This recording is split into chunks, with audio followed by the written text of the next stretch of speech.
Incompetent assessment. That's what they told her. That's what Dr. Mercer called her work in front of everyone, in front of the patient's family, in front of 2 residents who suddenly found the tile floor very interesting, in front of the monitors still climbing toward normal. She didn't flinch. She didn't blink.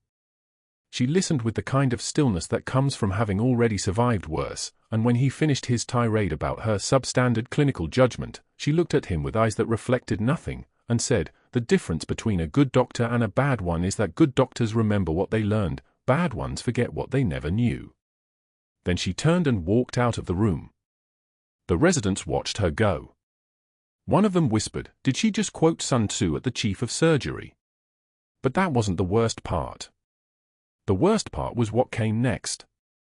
Sarah Chen had been working nights at Cedar Creek Medical for 8 months, long enough to know every squeaking hinge on the medication cart, long enough to recognize which residents would panic under pressure and which ones had actual spines, long enough to understand that the fluorescent lights hummed at exactly 60 Hz and that this frequency did something to people who'd learned to sleep with helicopter rotors.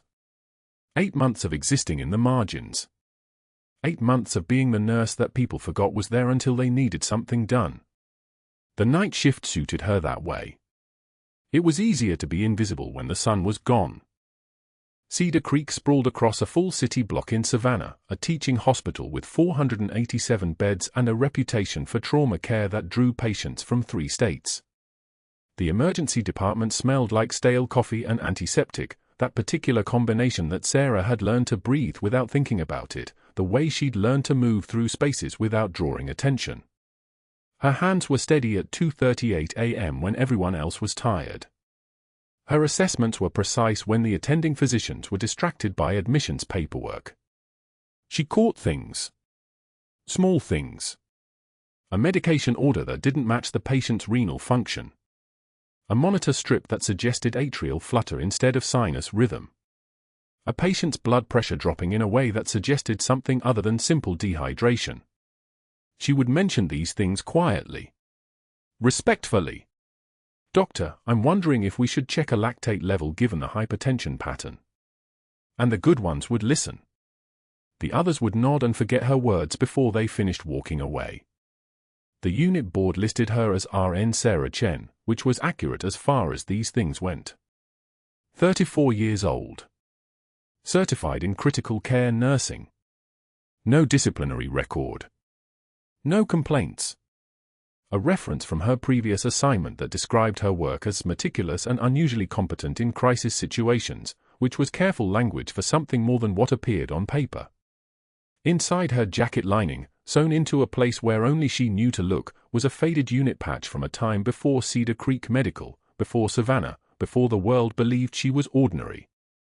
The patch was worn soft from being touched in dark moments. She touched it at 3 a.m. in the break room when the loneliness pressed too hard. She touched it when her hands remembered movements her mind was supposed to have forgotten. She didn't look at it anymore, just felt its shape through the cotton, the way a soldier touches a prayer bead or a wedding ring. The night shift at Cedar Creek was orchestrated chaos. The ER bloomed into crisis at irregular intervals, a gunshot wound at 11:15 p.m., a motorcycle collision at 1:37 a.m., a woman clutching her chest at 4:22 a.m. Between the emergencies was a strange suspension of time where the nurses charted quietly at workstations and the residents studied radiology films and the attending physicians made rounds through the ICU with the measured pace of people keeping themselves awake through force of will. Sarah moved through these spaces like water finding its level. She didn't volunteer for extra assignments. She didn't raise her hand in meetings. She didn't eat lunch in the break room because the other nurses had learned not to sit near her, not because she was unfriendly, but because something about her stillness made conversation difficult. She was competent enough to be valuable. She was quiet enough to be forgettable. This balance had kept her alive for 8 months. The admission came through at 2:13 a.m. on a Wednesday that felt like every other Wednesday. Trauma alert. GSW to the left shoulder, blunt force to the abdomen, multiple lacerations. No, wait. Correction. Not GSW. IED fragment. Bagram. The name of the city sent something through Sarah's chest that she recognized and suppressed immediately. The patient was Sergeant Marcus Webb, 34, disabled veteran, admitted with complications from injuries sustained in Afghanistan 8 years prior. Pulmonary edema. Infection markers elevated. Surgical consult required. The chart notation mentioned his Purple Heart twice, as if the reader might forget that the man in the hospital bed had already paid a price most people couldn't imagine.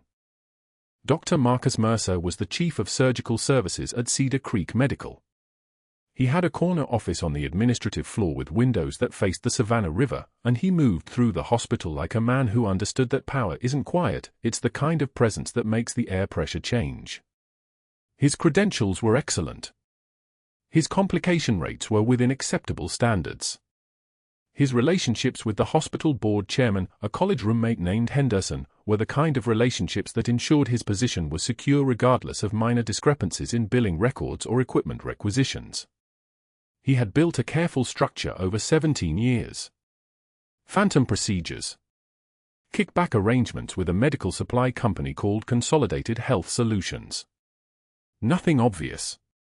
Just enough gray area that auditors often looked the other way. Sergeant Webb's arrival created a problem for Dr. Mercer that required immediate attention. Purple Heart recipients generated paperwork. Paperwork meant documentation. Documentation meant auditors reviewing billing codes with unusual scrutiny, because the VA was aggressive about catching fraud in veteran care. 3 of Webb's surgeries would require thorough explanation. The phantom hemodynamic monitoring that had been billed but never actually performed. The arterial line kit that had been requisitioned and then resold to another hospital.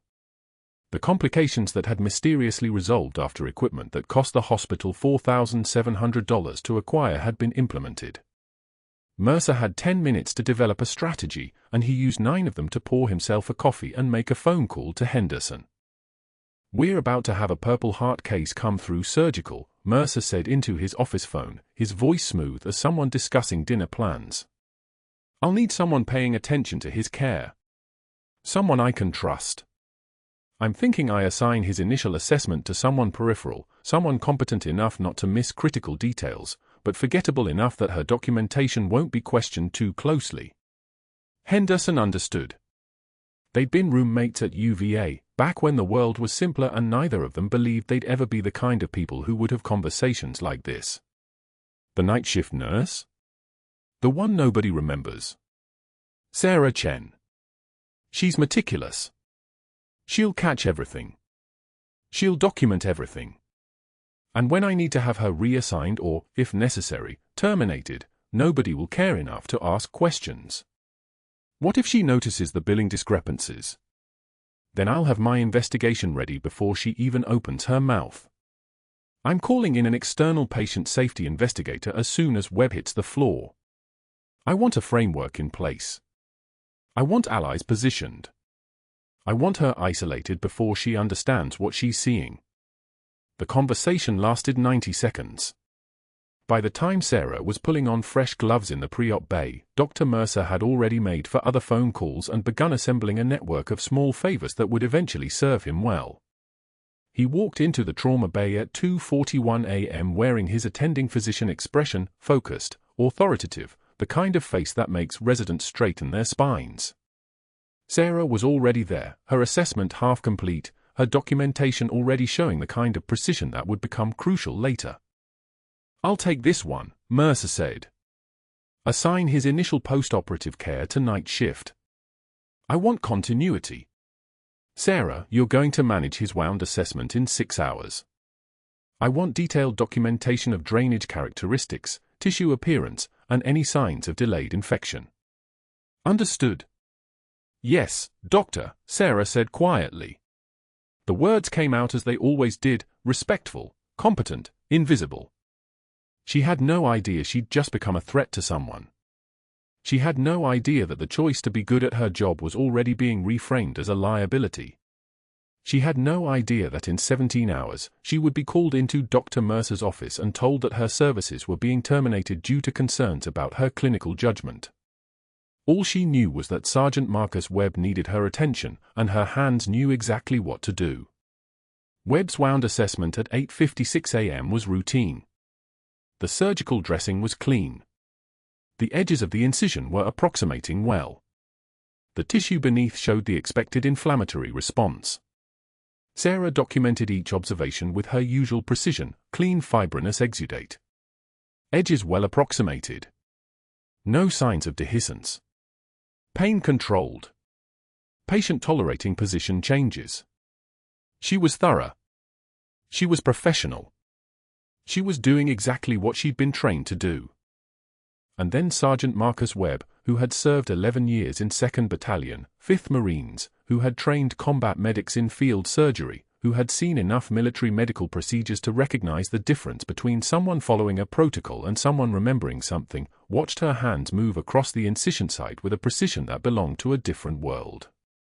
Her fingers didn't hesitate. Her assessment followed a rhythm that had nothing to do with civilian nursing textbooks.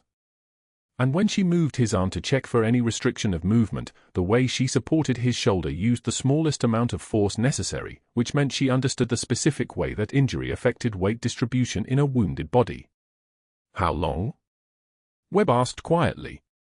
The question wasn't about his prognosis. Sarah paused. For 1.3 seconds, she didn't respond. Then she said, "Documentation is complete. No complications noted." "That's not what I asked," Webb said. His voice carried the weight of someone who'd learned how to extract truth from careful silence. "How long did you serve?" Sarah continued her work. Her jaw tightened infinitesimally, a gesture so small that no one would catch it unless they knew exactly what to look for. "Your wound healing is progressing well, Sergeant. I'll check the dressing again at 1600 hours. Downrange," Webb continued, watching her hands. "You learned that downrange. Not in any civilian hospital. Not in any school. That's field medicine muscle memory.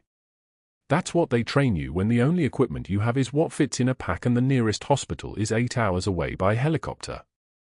The door to his room opened. Dr. Mercer entered with a tablet under his arm and an expression that suggested he'd just remembered an appointment he'd been dreading. Sarah was still standing beside Webb's bed. The sergeant was watching her with the quiet recognition of someone who'd just identified something he hadn't expected to find. And Dr. Mercer, noting the intensity of that gaze, began calculating how quickly he could dismantle her before she became a liability he couldn't control. But that wasn't the worst part. The worst part was what happened when she finally understood what was happening. Dr. Mercer stood at the foot of Sergeant Webb's bed at 6:41 a.m., his hands clasped behind his back like a surgeon's lectern. Sarah had just finished her assessment, vital stable, dressing clean, no signs of infection, when he turned to Webb's family gathered in the room and began, his voice carrying the particular cruelty of institutional authority.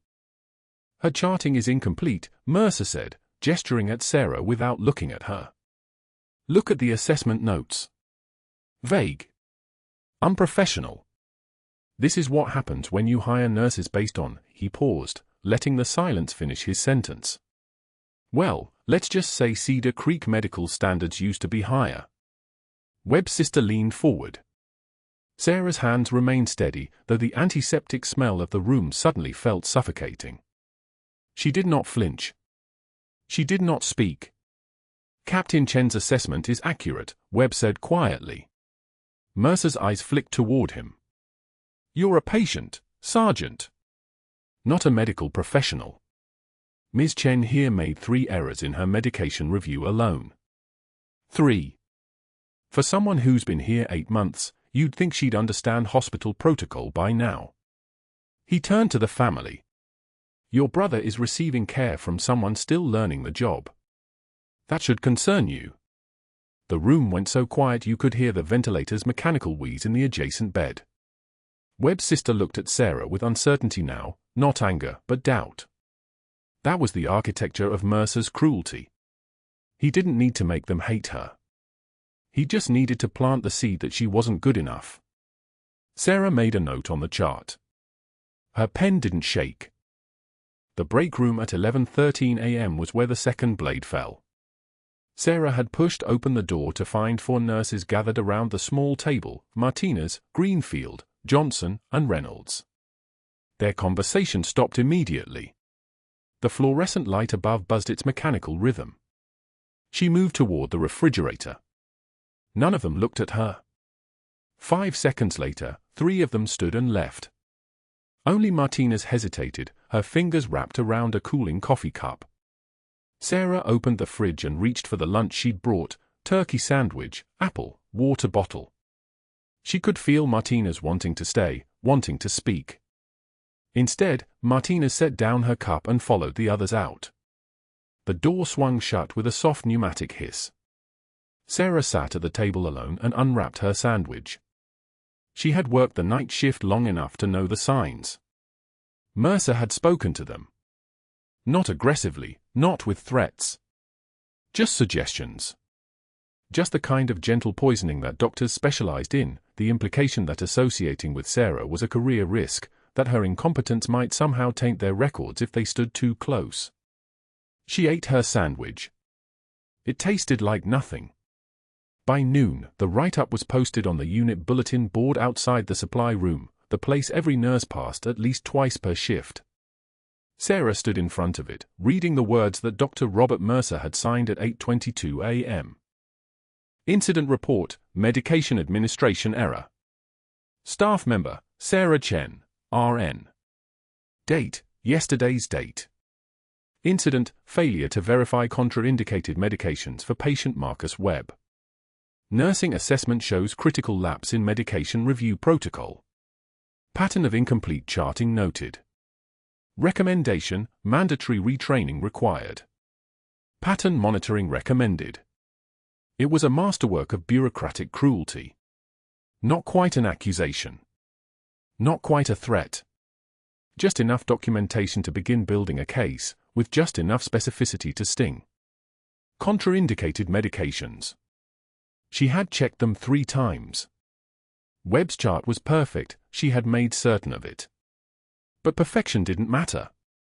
The write-up would be read by the board. It would stay in her file. Mercer had activated the machinery that would eventually grind her down. She read the paper twice, then turned and walked toward the ICU. Mercer was outside the unit at 12:38 p.m., reviewing something on his tablet. Sarah waited until he looked up. When he did, she spoke. Her voice came out low and even, like someone describing a medical fact. The difference between a good doctor and a bad one is that good doctors remember what they learned. Bad ones forget what they never knew. She said it without anger. Without heat. The words hung in the air between them like a scalpel left on a metal tray. Mercer's mouth opened slightly, the expression of someone trying to calculate what had just happened. Then Sarah turned and walked past him into the ICU, leaving him standing alone in the hallway. He never recovered from it. For the rest of the shift, his eyes kept finding her, not with anger now, but with something that looked like uncertainty. It was the expression of a man who had encountered something he couldn't categorize or control. Webb was resting when she came in to check his drain. His eyes opened, tracking her movements as she assessed the tube, the output, the color of the fluid. She worked in silence for 3 minutes. Then Webb whispered, "You learned that downrange, not in nursing school." It wasn't a question. It was a recognition. Sarah didn't answer. She adjusted the securing tape on the drain and met his eyes once. In that moment, the room held 2 people who had both answered the same kind of call, who had both learned to move through chaos with precision, who both understood that some knowledge came only from places civilians never went. "Get some rest," she said, and walked out of the room. By 2:51 a.m., the night shift felt thin and hollow. Only 7 nurses for the entire unit. Mercer had left 2 hours earlier, but his presence lingered like a stain. Sarah checked her phone in the break room, no messages. Her previous hospitals, her references, her entire professional history. All of it was about to be weaponized. She could feel it coming like a storm building on the horizon. She didn't know what was about to walk through those doors. She didn't know that a coded patient would arrive in the next 6 minutes, that her hands would remember things her brain had spent 8 months trying to bury, that everything she had constructed in Savannah would begin to collapse and rebuild into something she could never have anticipated. The monitors were supposed to be routine that night. Webb's post-operative recovery was textbook, vital stable, pain-controlled, the kind of night shift where Sarah could move through the corridors without drawing attention. That was the plan. That was always the plan. Blend in. Heal quietly. Disappear into the machinery of Cedar Creek Medical until her 2-year contract ended and she could vanish into another hospital, another city, another life where nobody asked questions about a woman who moved like muscle memory made flesh. At 11:53 p.m., the alarm started. Sarah was restocking supplies on the 3rd floor when the code came through the intercom. Not Webb's room yet. Just a general alert. Her hands paused on the 4 tubing, and for exactly 2 seconds her breathing changed, shifted from the shallow civilian pattern back to something deeper, more efficient. The kind of breath combat medics learned when they had to work under fire and couldn't afford to panic. Then she reset. Hands resumed their work. The moment passed. But she was listening. Always listening. By 11:52 p.m., Webb's room started its own symphony of distress. The ventilator's rhythm changed first, that hollow mechanical wheeze accelerating into something sharper. Then the heart monitor, which had been a comfortable beep every second, began its frantic conversation with crisis. 86 beats per minute. 92. 103. The numbers climbed like a fever. Sarah was in the medication room when her night nurse instinct, the civilian part that she'd trained into herself over 8 months, registered the shift in the ambient sound. Hospital silence has a texture. Code silence is different. This was the silence of staff freezing, of people realizing that something was wrong and not yet understanding how wrong. She moved toward Webb's room before any intercom announcement. Not running. Running would attract attention from Mercer, who had the uncanny ability to materialize whenever she moved with purpose. Walking was better. Walking was invisible. What she found in 407 was Webb's chest cavity filling with blood. The monitors told the story, oxygen saturation dropping like a stone, 94% when she entered the room, dropping to 91 as she approached the bed. His face was the color of old ceiling plaster. The surgical site from his post-operative debridement was intact, no external bleeding, which meant the hemorrhage was internal. Delayed hemothorax. The blood was collecting in the pleural space, compressing his lungs, suffocating him from the inside. She knew this the way she knew her own name, not from nursing school, but from a field hospital at Bagram where she'd learned to read a dying man's body the way other people read weather patterns. "Get cardiothoracic," she said to the resident standing frozen beside the bed. Not a request. The words came out flat, authoritative, the voice of someone who had given orders under conditions that would have unmade most people. The resident blinked. Dr. Patterson. 27 years old, still practicing his bedside manner in the mirror. "We need to call Dr. Mercer," Patterson said. Sarah was already moving to the crash cart. "On-call surgeon is 20 minutes out." Etta. 23 minutes, but 88%. The numbers were falling faster now. "He's decompensating," Sarah said. The oxygen meter climbed and fell like a heartbeat that couldn't find its rhythm. "We don't have 23 minutes. We can't just," Patterson started, and the resident beside him, Dr. Chen, no relation, different family, the universe's small joke, made a sound that was almost a word but not quite. Fear wrapped in institutional protocol.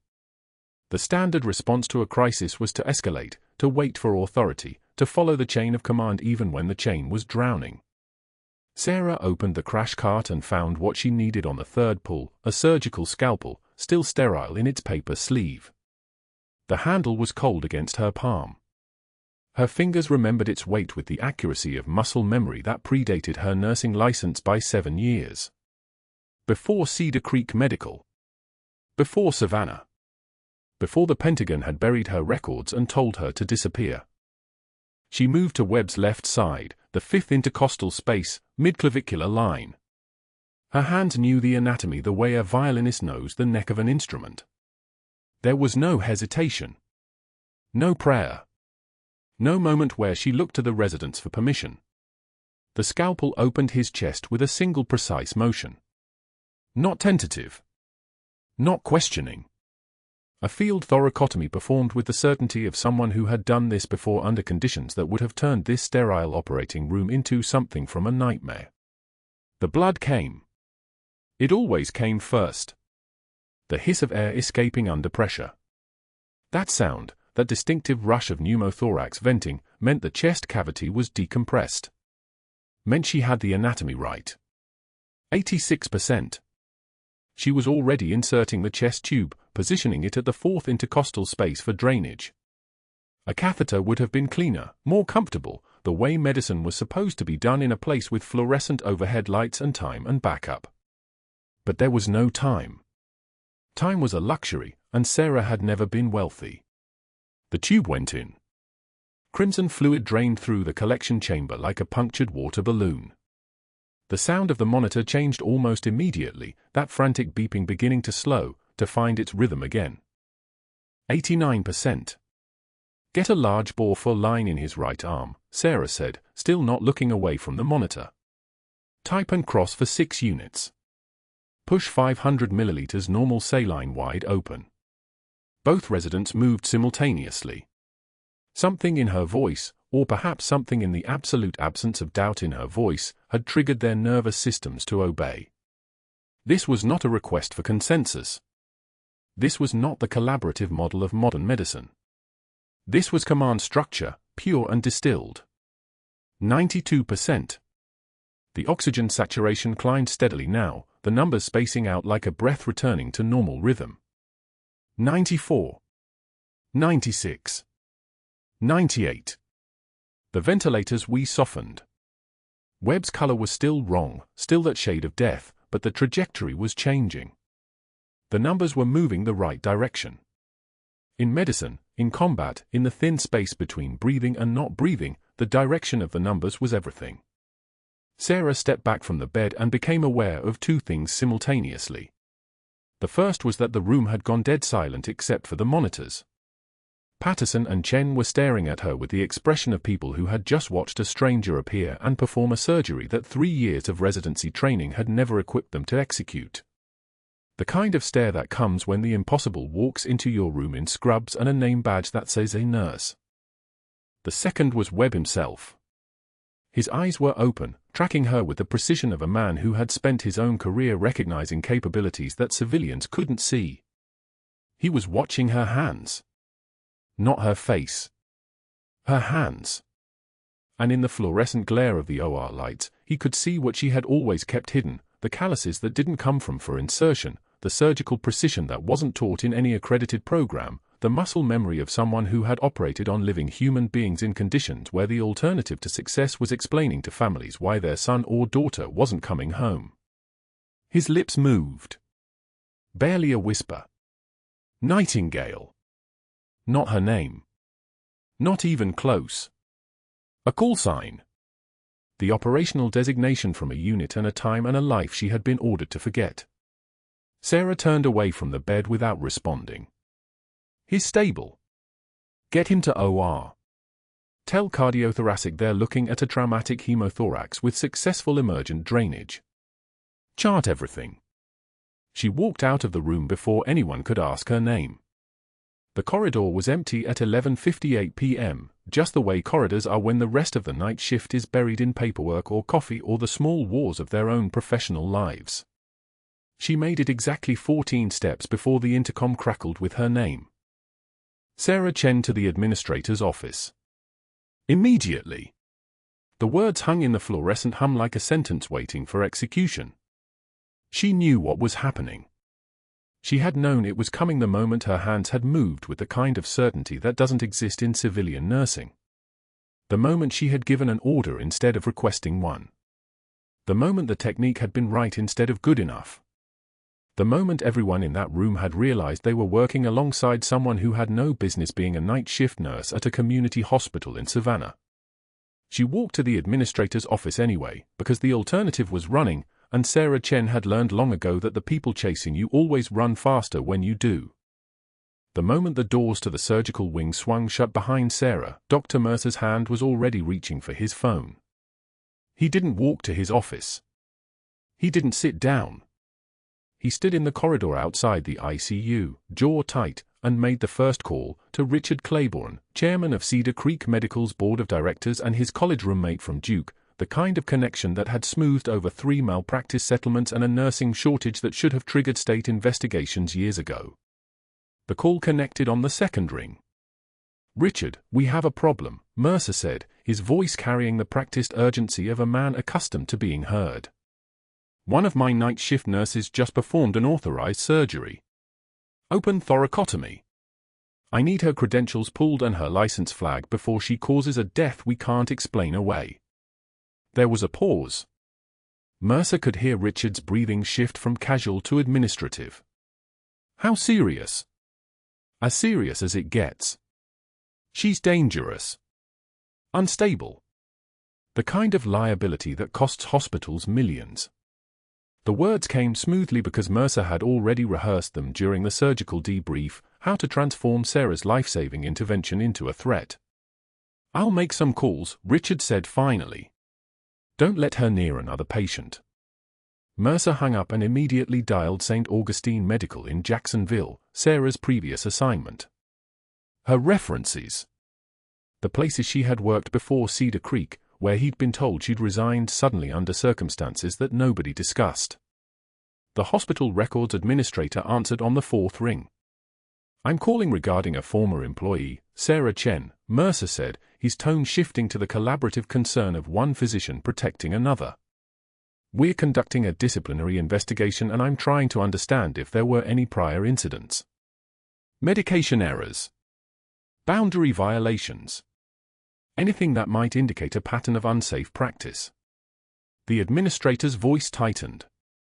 "I can't discuss personnel matters over the phone, Dr. Mercer." "Of course not. I understand. But if you could point me toward anything, any concerns, any reasons for her departure, it would help us make an informed decision about her future here. The implication hung in the silence, help us destroy her credibility and I'll remember you were cooperative." The administrator cleared his throat. "I'd need a formal request through legal," she said, which meant she had something to hide but wouldn't volunteer it without cover. Mercer knew the game. He hung up and called his administrative contact at Mercy General in Charleston. Then Presbyterian in Atlanta. Each time he cast the same net. "Does anyone have ammunition? Does anyone remember a reason to doubt her? Can anyone help me dismantle her career before she dismantles mine?"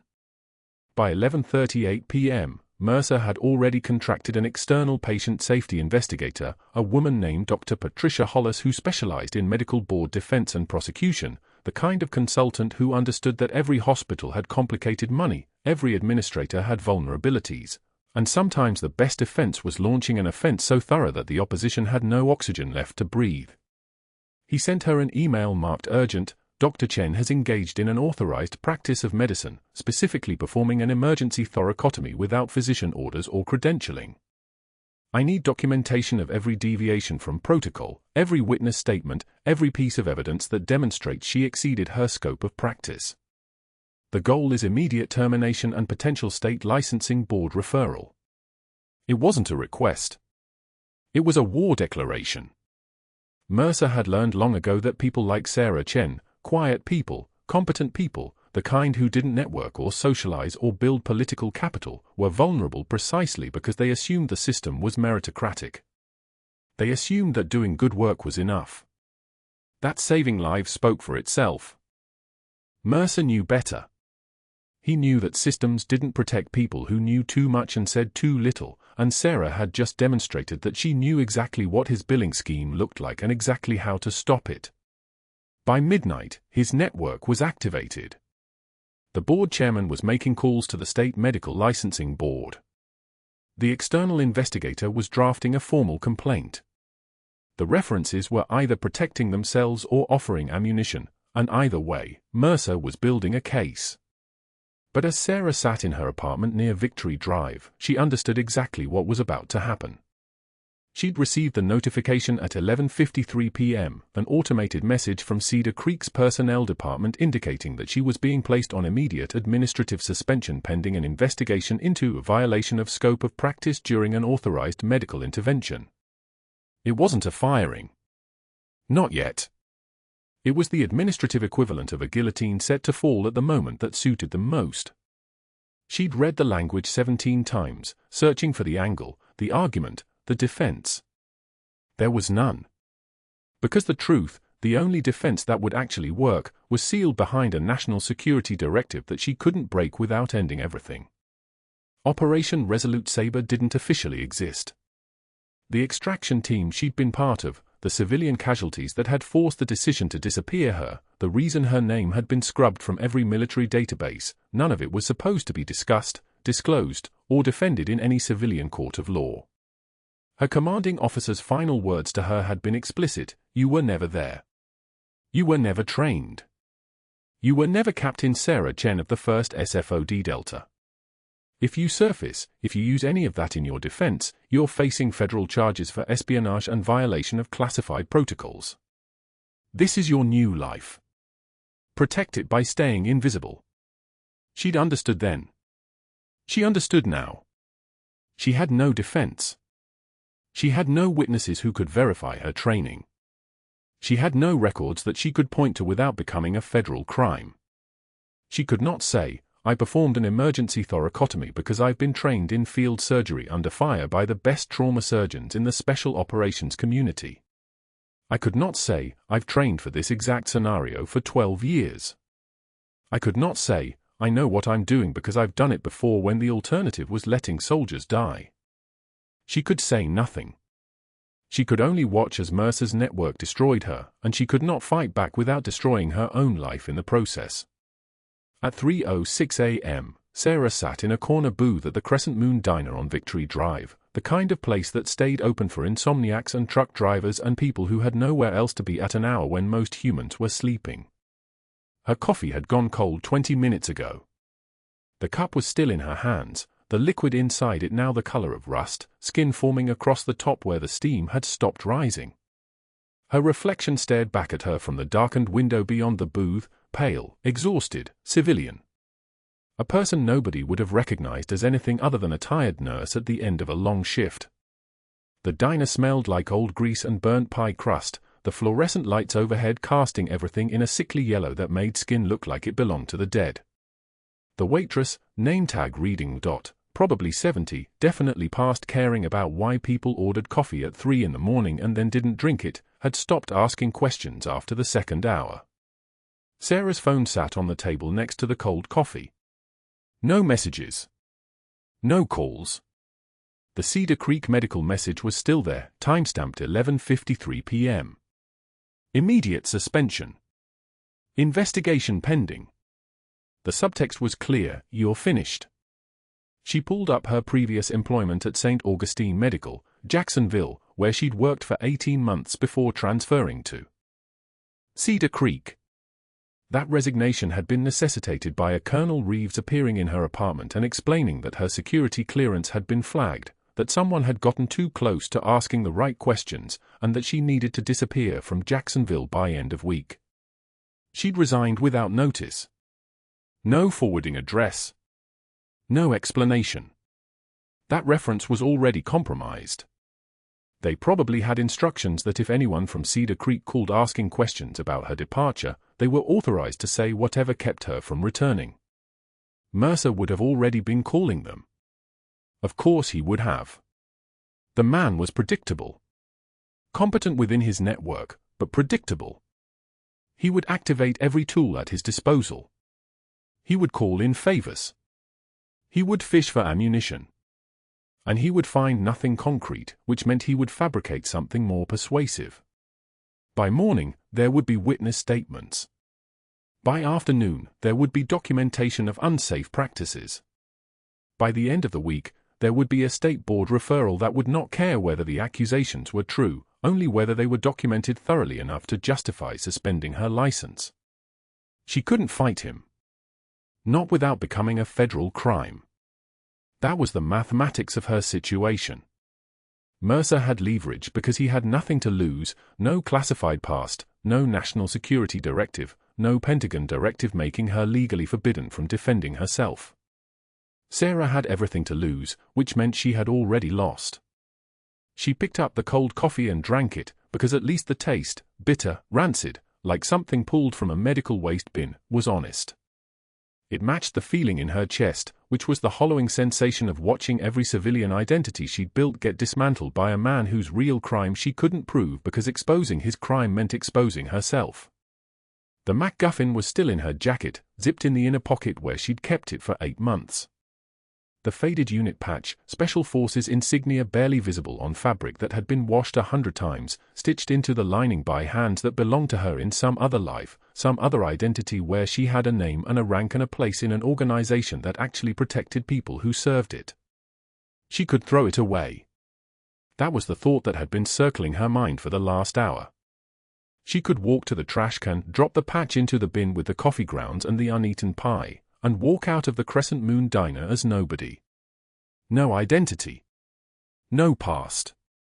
No connection to Captain Sarah Chen or Operation Resolute Sabre or the 12 years she'd spent training to be the kind of soldier who could make impossible choices under fire. She could start over. New name. New city. New job that wasn't nursing, that wasn't anything that required background checks or references or questions about why she'd left Cedar Creek. She could disappear the way she was supposed to have done in the first place. She reached into her jacket. Her fingers found the patch, traced the embroidered edges, the thread work still tight despite 8 months of being pressed against her body and washed and worn. She pulled it out slowly. It was the size of a playing card, no thicker than paper, the colors so faded that the unit designation was almost illegible. No one would recognize it. No one would know what it meant. It was worth nothing on a civilian job market. It proved nothing. It was just fabric and thread and a symbol that had no authority in the world she was about to be erased from. She held it over the trash can next to her booth. The can was half full of coffee grounds and used napkins and the remnants of a late-night breakfast someone else had ordered and abandoned. Her hand trembled, not from fear, but from the effort of holding back the restraint that had kept her functioning for 8 months in the civilian world. The effort of not being what she was trained to be. The effort of being invisible. But then Dot walked by, heading toward the kitchen with a pot of fresh coffee, and she glanced at Sarah, really looked at her, and something in that glance made Sarah pull her hand back from the trash can. Because Dot didn't see a nurse. Dot didn't see a suspension or a federal investigation or a woman about to be erased. Dot saw someone who was falling apart and was too dignified to ask for help, and in Dot's eyes was the kind of respect that doesn't come from credentials or networks or standing in organizations. It comes from recognizing suffering and not looking away from it. Sarah folded the patch back into her pocket. Not because she believed she would survive this, but because Dot had looked at her like she was still real. Like she still mattered. Like she was worth protecting, even if it was just by not dissolving into nothing at 3 o'clock in the morning in a diner that smelled like burnt pie. She was staring out the window at Victory Drive, at the empty street beyond, when she heard it. At first she thought it was a truck on the highway, that low thrumming sound that carried across the city at night. But it didn't fade. It got louder. It got closer. It sounded like an engine. Like rotors spinning up to speed. Like something was coming across the rain-dark sky toward Savannah with urgency and purpose, and it wasn't slowing down. The Pentagon's database worked in silence, the way all catastrophic systems do. A routine background check initiated by Cedar Creek Medical's compliance department at 9:36 a.m. flagged something that shouldn't have been flagged, a Department of Defense security clearance buried 6 levels deep in classified archives, attached to a name that officially didn't exist. The system sent an automatic alert upward. Not to the hospital. To someone else entirely. Someone with authority that made hospital boards look like PTA meetings. 6 hours later, the alert reached a 2-star general secure phone at the Pentagon.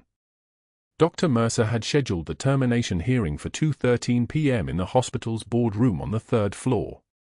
He'd spent the morning rehearsing his presentation, walking the investigator through the fabricated medication errors, the unsafe patient care practices, the practicing medicine without a license to charge that would stick like tar. The external investigator, a man Mercer had hired personally, a man who understood that certain investigations could be steered in profitable directions, had prepared a 47-page report documenting Sarah Chen's reckless behavior and insubordination. The board chairman, a former college roommate of Mercer's who'd received a generous donation to his daughter's private school fund exactly 1 week prior, sat at the head of the table with a resigned expression. This was a formality. A mercy killing dressed up as procedure. Sarah sat in a chair that faced the window. She wore her scrubs. She wore her composure like a second uniform. When Mercer began speaking, his voice carrying that practiced tone of regret that powerful men use when they're about to destroy someone, she didn't look at him. She looked at the rain sliding down the glass. That's when Sergeant Marcus Webb pushed through the door in a wheelchair, his former medic's eye still sharp enough to read a room in 3 seconds. Behind him came a man in a dress uniform, a Marine Corps colonel with a chest full of medals and a jaw that looked carved from warranty stone. "My name is Colonel James Halloway," the Marine said. His voice didn't ask permission to exist in the room. "I'm here because my medic's records were sealed by JSOC and because what's about to happen here is about to get very complicated for all of you." Mercer's face had gone the color of wet plaster. "I'm not sure what." Webb's voice cut across his. "Her call sign was Nightingale 6. That's what we called her. That's who you just fired." The room went so quiet you could hear the fluorescent lights hum. Colonel Halloway opened a folder. He didn't sit down. Captain Sarah Chen. Silver Star, Fallujah. Silver Star, Sanjin Valley. Bronze Star with Valor. 2 Purple Hearts. Medal of Honor Recommendation, submitted by the commanding officer of SEAL Team 3, for heroic actions during Operation Enduring Freedom, where she provided emergency surgical intervention to 12 operators under sustained enemy fire, sustained over 4 hours, with 0 casualties. He paused. Looked at Mercer. Those operators walked out because of her. The recommendation says she exceeded her authority because waiting for authorization would have meant funerals instead. Mercer stood up. His hands were shaking. This is clearly some kind of fantasy. I don't know what. The door opened again. A 2-star general walked through it like gravity itself had shifted. His uniform carried the weight of 28 years and 3 combat deployments. He looked at Sarah, rendered a crisp salute, fist to chest, held for exactly 2 seconds, and said, "Captain Chen's records were sealed by JSOC at the direction of the Secretary of Defense. This hearing is over. You're done here, Dr. Mercer. You're done everywhere." The general turned to Colonel Halloway. The investigation. Already with the FBI field office. 18 months of fraudulent billing. Phantom procedures. Kickback arrangements with Medtronic for unnecessary equipment orders. The hospital's compliance audit found $847,000 in flagged transactions. "We've got the paperwork." Mercer's voice came out like air escaping a punctured tire. "I was trying to maintain standards. She performed surgery without authorization. I was protecting." "You were protecting your bank account," the general said. His voice carried the temperature of high altitude. "The investigator you hired found everything. Every wire transfer. Every doctored procedure code. Every conversation with your supply company contact. All of it. Federal prosecutors are preparing charges for wire fraud, healthcare fraud, and conspiracy. Your medical license is suspended effective immediately pending revocation. This is now a criminal matter." The room tilted. Mercer reached for the table. His mouth opened like a fish trying to remember water. The investigator Mercer had hired sat very still in his chair, watching his career evaporate in real time. He'd been paid to bury Sarah Chen. Instead, he'd found the reason why Mercer needed her buried. The insurance company's database, the supply company's records, the bank statements, it was all there, waiting for someone competent to look. Waiting for someone who didn't owe Mercer anything. FBI agents walked in at 2:38 p.m. They didn't announce themselves. They just appeared, 3 of them, badges catching the fluorescent light, boots on tile, the sound of federal authority moving through a building that suddenly understood it had harbored a criminal. They read Mercer his rights in a voice that had done this before. Many times. His hands went behind his back. The handcuffs sounded like ice cracking. He tried to speak. Nothing came out except breath. 18 months later, Sarah heard through the hospital grapevine that Dr. Mercer was teaching CPR certification classes at Savannah Technical College for $18 an hour. She heard his hands shook during the demonstrations. She heard that he flinched when anyone called him doctor. She heard he'd lost the house, the country club membership, the $12,000 watch that he'd always worn like it proved something about his worth. A man who'd spent his entire career looking down at people had discovered what the bottom looked like. It looked like a folding table in a community college basement. It looked like teaching people how to save lives, a lesson he'd never actually learned. Sarah returned to Webb's room that evening. She found him alone, sitting by the window, his former medic's hands tracing the outline of something sewn into the lining of her jacket, the faded Special Forces unit patch she'd kept hidden for 7 years, the only piece of her past she'd allowed to survive. The one piece of proof that Captain Sarah Chen had existed long before she became invisible. Webb didn't say anything. Neither did she. But he lifted his hand from the patch and placed it over hers, and nodded once, the way soldiers do when words are just noise compared to what their hands already know. The way brothers do. Sarah was offered the position of Chief of Trauma Services. The hospital board, terrified and recalibrating everything they thought they knew, made it clear she could have any title she wanted. Any office.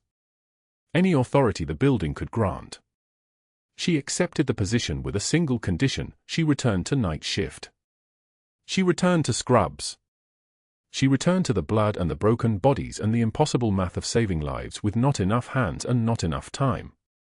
The trauma bays, the ER, the patients who didn't know her name or her history, they were where Captain Sarah Chen chose to be.